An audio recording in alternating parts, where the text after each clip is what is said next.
এইখিনি হৈছে colour packing হাঁহৰ পোৱালি, অৰিজিনেল কালাৰ পেকিং হাঁহৰ পোৱালি। এইখিনি আমি কাষ্টমাৰ তাতে কেছ অন ডেলিভাৰী কৰিবলৈ গৈছিলোঁ। হাঁহকেইটা দিছিলোঁ, কিমান দিন হ'ল ৱেইট হৈছে ইমান? আচলতে ৰাখিছিলোঁ 22 দিন ৰাখিছিলোঁ। আচ্ছা আচ্ছা 22 দিন পিছত মোৰ ইয়াতে 25 দিনমান হ'ল।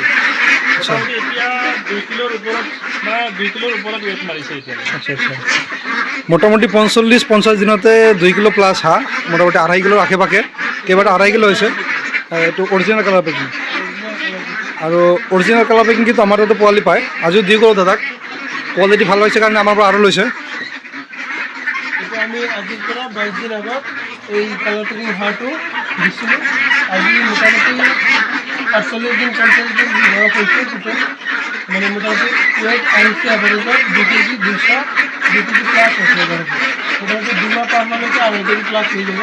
2.5 কেজি 3 কেজি হৈ গ'লে আপোনাৰ এতিয়া ধৰক খোৱাই আছে দানা আৰু ধান মিক্স কৰি খুৱাই আছে ন। মই কৈ দিছিলোঁ দানা আৰু ধান মিক্স কৰি খুৱাই। মই কৈছোঁ যে 1 মাহ বয়সলৈকে মানে হাঁহক 1 মাহ বয়সলৈকে দানা খুৱাব লাগে।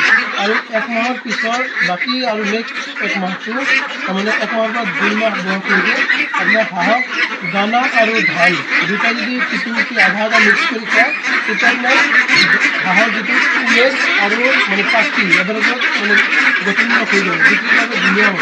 আৰু যদি খালি দানা খুৱাই থাকে এভাৰেজত ওজনটো বেছি আহিব আৰু মানে ইফালে কি হ'ব মানে পাখিটো দেৰিকৈ আহিব, তেতিয়া আপোনালোকৰ বিক্ৰী কৰাত অসুবিধা হ'ব। সেইকাৰণে 1 মাহ বয়স হোৱাৰ পিছত আপোনাৰ হাঁহক দানা আধা ধান আধা মিক্স কৰি খুৱালে আপোনালোকে মানে ভাল এটা গ্ৰ'থ আৰু ভাল এটা ৰিজাল্ট পাব। তেনেকুৱা 2 মাহত আপুনি হাঁহটো বিক্ৰী কৰিব পাৰিব মাৰ্কেটত।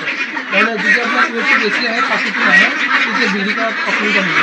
আৰু যদি দানা ধান মিক্স কৰি খোৱা যায় তেতিয়াহ'লে আপোনাৰ ধান আৰু দানা মিক্স কৰি খোৱাৰ ফলত ৱেট দানাত আনে আৰু মানে ধানে এভাৰেজত পাখিটো আহি গ'লে তেতিয়া আপোনালোকে বিক্ৰী কৰাত মানে ভাল এটা আৰামত সুবিধামতে বিক্ৰী কৰিব পাৰে।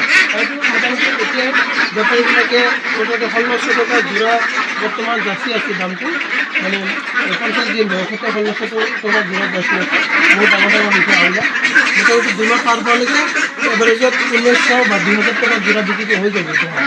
তো আপোনালোকৰ যদি কালাৰ পেকিং হাঁহ লাগে আমাৰ লগত যোগাযোগ কৰিব পাৰিব। আমি এই অৰিজিনেল ব্ৰিডৰ কালাৰ পেকিং বা হোৱাইট পেকিং আমি আপোনালোকৰ যোগান ধৰি থাকোঁ। ইফালে লোকেল মুৰ্গী সোণালী লোকেল হাঁহ ইণ্ডিয়ান দানাৰ এইবিলাক চব পাব আমাৰ তাতে। আৰু আপোনালোকে চালে যে আপোনাৰ কালাৰ পেকিং মাত্ৰ 45 পৰা 50 দিনতে 2 কিলো 2.5 কিলো ৱেইট লৈ লয়। আৰু এয়া কাষ্টমাৰ ৰিভিউ, আমি কাষ্টমাৰ ঘৰত গৈ ভিডিঅ' বনাই আনিছোঁ আপোনালোকৰ কাৰণে।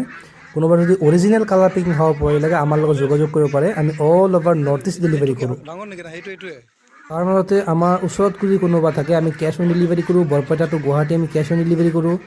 বৰপেটা টু নিউ বঙাইগাঁও আমি কেছ অন ডেলিভাৰী কৰোঁ। লগতে কোনোবা যদি বেছিকৈ লয় আমি সেইটো কেছ অন ডেলিভাৰী কৰিবলৈ চেষ্টা কৰোঁ।